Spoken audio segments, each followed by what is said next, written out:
Chilling tales for dark nights.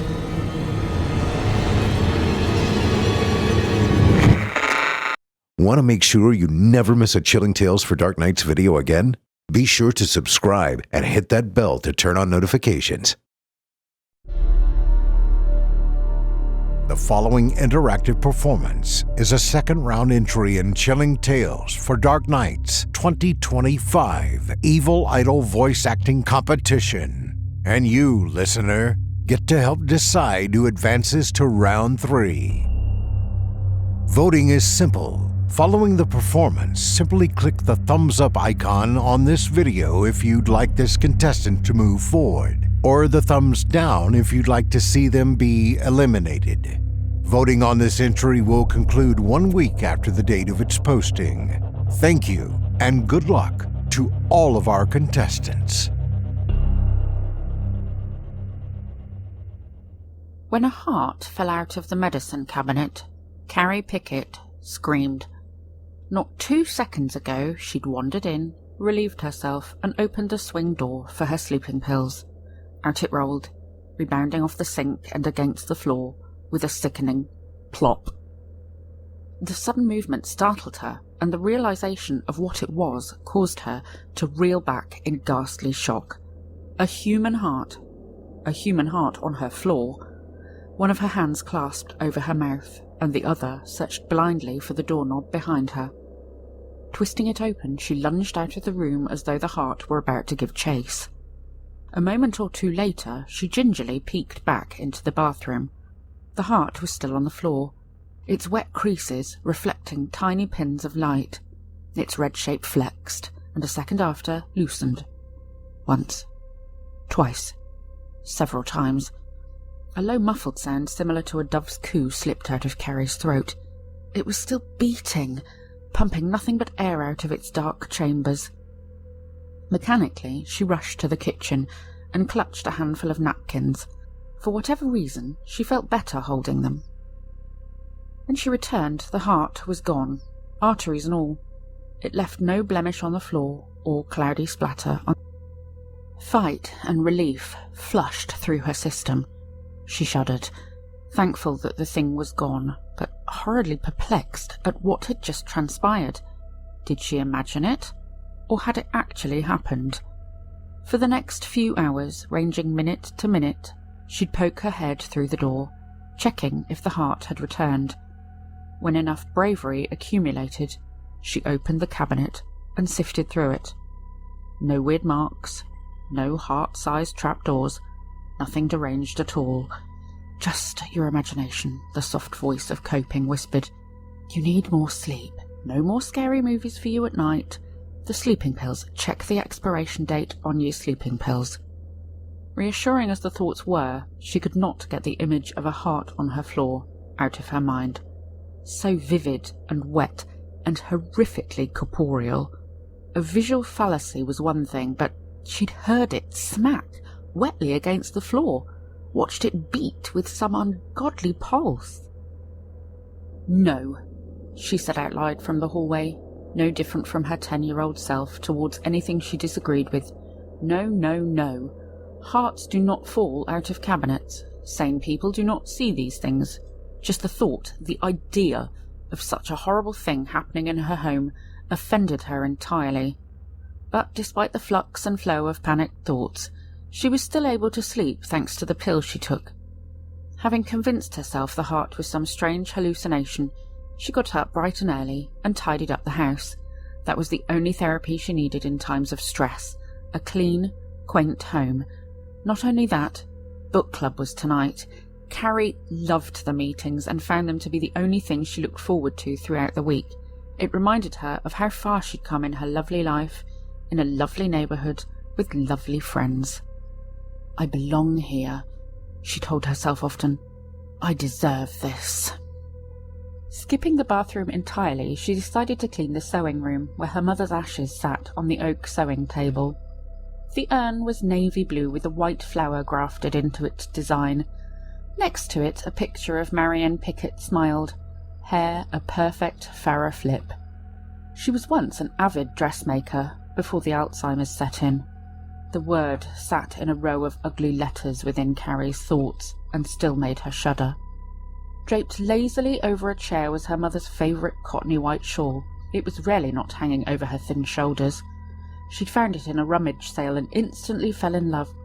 "They were practically giving it away," she had declared. Carrie used to despise the shawl and used to groan when it accompanied them on every one of their outings. The unsettling pattern was stitched so it resembled hollow-eyed faces with grimaced open mouths, silently wailing. It was neither cute nor lovely. The Alzheimer's had struck so fast it was frightening. The first Carrie noticed was the rapid shift in her mother's personality. Memory was the first to go, followed by a sheer cliff of paranoia. She was convinced that someone was sneaking into her house and stealing things, or moving them to different rooms. Then she believed someone, or something, was in her closet, scratching at the door. "It's coming back!" she'd shriek. "Back again! I don't want it! I don't want it anymore!" No matter where they moved her, the episodes only grew worse, until a heart attack took her in the night. Carrie swallowed bitterly at the thought of that very same condition someday entering her own world, her mind being stretched so thin it would inevitably start to tear. No, thoughts like that were ugly and didn't belong inside of her. However, witnessing a heart fall out of the medicine cabinet did make her anxious. As the sun set smoothly behind the hills, Carrie waited for the set of knocks at her door. First came Joyce, cradling her toy poodle. Then came Marie with her strong perfume and gold bracelets. And then came Elizabeth with the bottles of wine. The bi-weekly book club started at 8 and often went till late as the ladies laughed, sipped their wine and discussed the latest novel. As wonderful as it was to read, the real enjoyment came from pairing the perfect wine with the perfect book. Light, zesty white wines for dramas, dark, juicy red wines for allure. Book club was certainly not just about the books. But tonight was all wrong, dreadfully wrong. When Elizabeth's knocks came, there were 2 voices on the other side, and when Carrie Pickett opened the door, she'd found that a blight had returned to her life, awakening like a dormant cancer. "I hope you don't mind an extra," Elizabeth beamed, "but she said you both knew each other." Blair Wilcox. The witch, the usurper, the spreader of rumours and bullshit. Yes, they knew each other. For years, from grade school to college, Blair had made it her life's work to make Carrie's miserable. "Careful, she's got crabs," she'd whisper to the boys Carrie liked. "Whores don't go to heaven," notes read that hung on her locker, always in the same handwriting. And any girl Carrie attempted to befriend would soon be converted otherwise after Blair was through with them. Blair had moved back. She and Elizabeth were old classmates who finally reconnected. Elizabeth told her about this fantastic book club with her closest friends. Yes, of course she could join. Still, throughout the evening Carrie laughed, sampled her glass and played the social fiddle. If there was one thing she'd become good at over the years, it was how to play pretend. At the end of the evening, as Carrie took the glasses back to the kitchen, Blair stepped up. "Let me help," she smiled, already grabbing her own and following Carrie to the kitchen. The moment they were both alone, Blair let out an uncomfortable sigh. "Hey, I know how heinous I was to you back then, and frankly, there's nothing I can do to take any of it back." She paused and looked away remorsefully. "I want to apologise. You didn't deserve any of it, and I wouldn't blame you if you hated me for the rest of your life." "No problem," Carrie said with a stitched-up smile. "It's all water under the bridge. Honest." Blair's face blossomed into a smile, and as everyone said their goodbyes, she pulled Carrie into a hug and whispered, "I like you, friends." Finally alone, Carrie stood swirling her wineglass. Yes, all water under the bridge, where your hair disappears beneath the waves and the piranhas gnaw at your lips. What was that last thing she threw in, like some nefarious warning? "I like your friends?" Carrie thought about it more, and irritated, she washed the thought down with a gulp of wine. That night, the quiet acoustics of the hallway were disturbed by her pacing feet. She took a deep breath and stared reluctantly at the bathroom door, thinking herself ridiculous for even feeling such a fear, but there was fear nonetheless. "Stop it! There's nothing to be afraid of," she snapped at herself, reaching for the door. Nothing out of the ordinary, just her same old, regular bathroom, pristine and white. When she looked towards the cabinet, the awful memory filled her brain. "I repeat," her thoughts nipped, "stop imagining things." Sticking to it, she moved to the sink and opened the cabinet. The hand holding the swing door reeled back. Her jaw dropped open and hung there while her eyes glazed over, void of all things sane.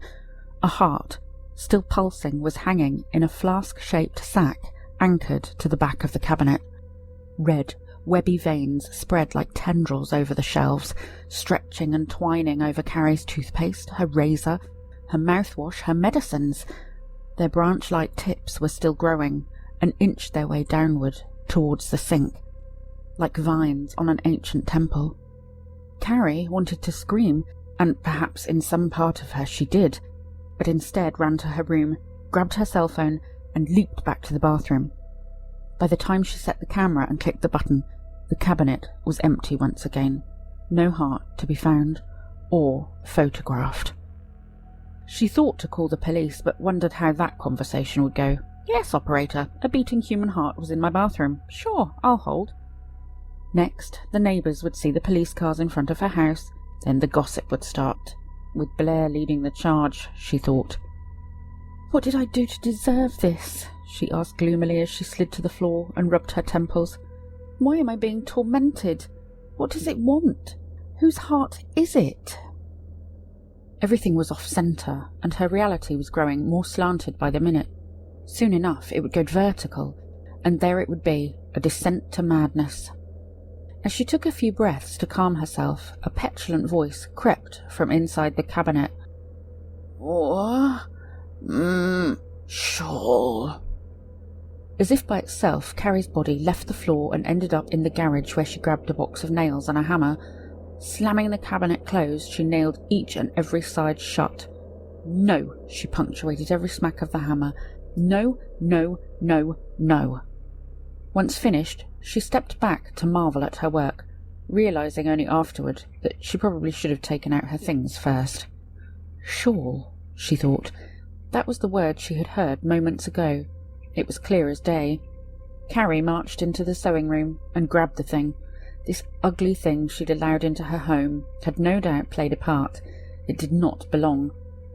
But just as she went to toss it, a realisation struck her. The texture of the shawl was nice. Strange, she thought, that a shawl so ugly could feel so pleasant, comforting even. Perhaps that's what her mother had seen in it. Sighing, Carrie tossed the shawl into a trunk in her bedroom, out of sight and out of mind. For the next 10 days, Carrie was blessed with silence.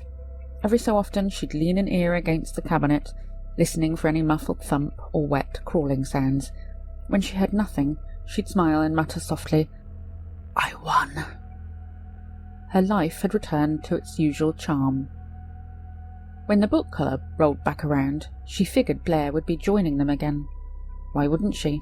Her friends were making themselves at home, pouring wine, when Carrie stepped out to get the novel where she had left it laying. Hearing their whispers, she first thought they had started without her, but that wasn't it. They were leaning in close, whispering. And who was leading the quiet chatter but Blair, and her voice, spreading like poisonous vapour, whispering things to her friends on her couch, in her home. As Carrie entered, the mutters dissipated. "What were you all talking about?" she asked as she took a seat. "Just some book ideas," Marie giggled before turning back to the novel, leaving Carrie in a wake of doubt. It had gotten especially late by the time her friends left, and this time Carrie was thankful to see them go. Just as she poured out the last glass of wine, there was a knock at the door. It was Blair Wilcox again. "Forget something?" Carrie asked, completing the question in her mind. "Something else you'd like to sink your fingers into?" No, Blair said, waving a dismissive hand. "I was just wondering if you'd maybe like to grab a coffee sometime and catch up one-on-one." Carrie fought the look of repulsion in her eye. "That sounds great, but I have such a busy week ahead. It's hard to tell when I'll have a free moment." Blair frowned. "How about sometime next week?" Trying to think of an excuse, Carrie heard a muffled thump somewhere in the house. She turned her head to listen for it again, then whipped back towards her guest. "Next week? No, that isn't looking good either. Anyway, I should head to bed now." Another muffled sound, this time much louder. A look of concern crossed Blair's face. "Is everything all right?" "Peachy keen, goodbye." Carrie all but slammed the door in Blair's face and made her way toward the hall, where another heavy thump resonated. An anxious bubble welled up in her chest. "Go outside," the voice begged. "Go outside and bring her upstairs with you. Prove that you aren't crazy." "But what if there's nothing there?" Carrie wondered out loud. That's just what she needed to give that bitch even more leverage to work with. Carrie's really lost her mind. She made me check for monsters in her bathroom. Instead, she reached into her pocket for her phone and made her way to the bathroom. She hit record as she slowly opened the door. The cabinet hung there menacingly, and just as her sock brushed the tile, a loud thump battered the inside of it. She drew back sharply, not daring to take another step. Two of the nails she'd secured looked like they were rattling out of place. "Leave me alone!" Carrie yelled, and for a good 2 minutes she thought it had worked. Suddenly, the entire cabinet sagged as the fasteners pulled away from the wall stud.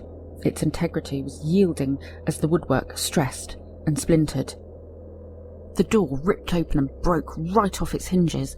Wood scattered in fractured chunks, nails clattered on the tiles. The shelves and all their contents barreled out in an avalanche, but Carrie noticed none of that. She was staring at the large shape that was unfurling from the cabinet.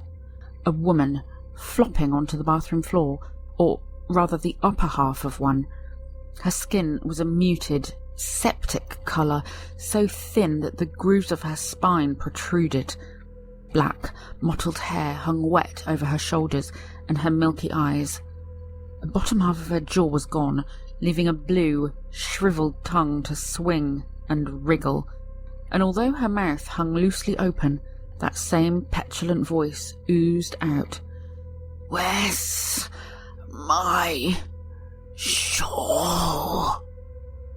The arms, thinned down to their joints, dragged the torso closer. The fingers, grotesquely long, scraped against the porcelain.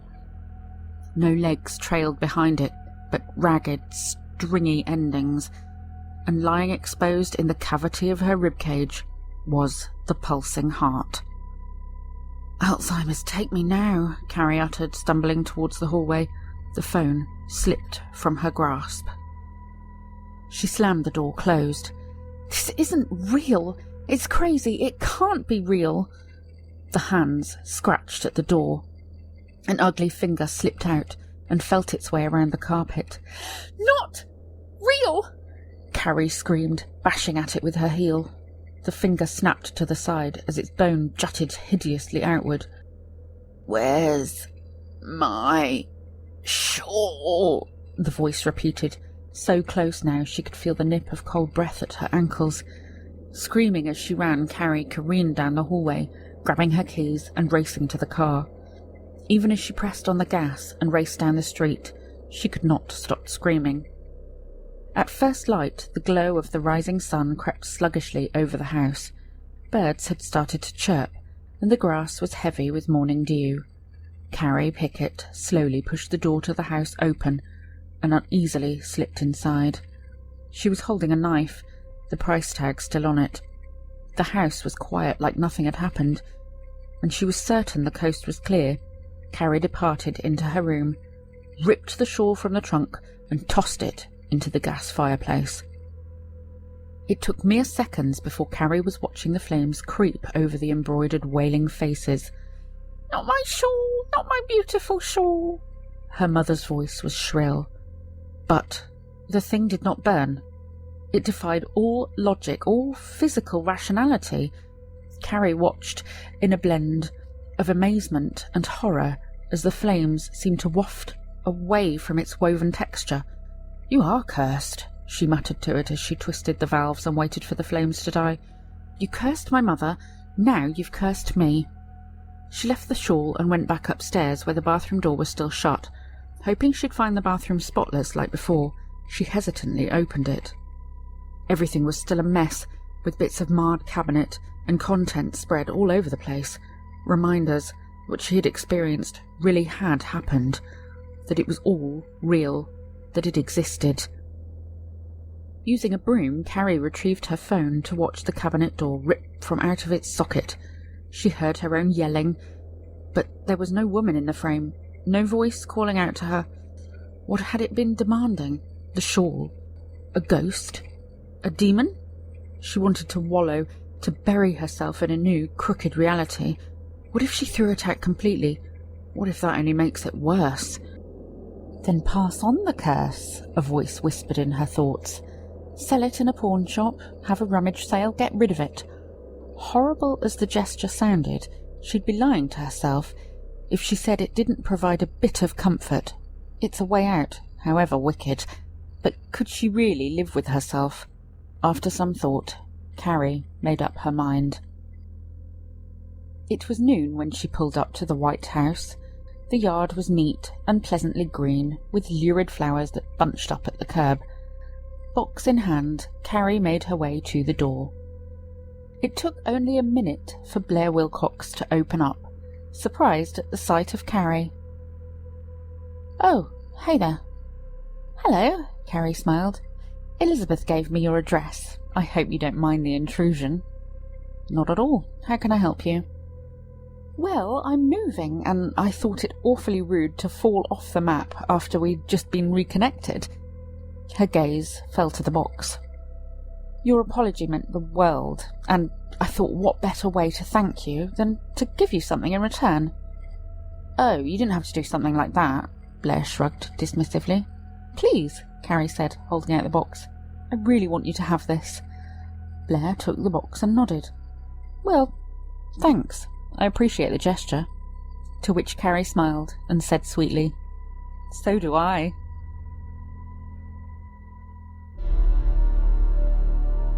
Thank you for listening.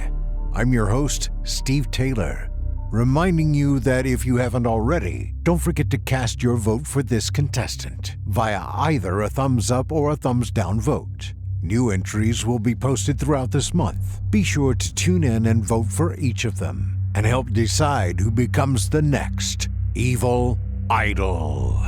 Until next time, turn off the lights and turn on the dark.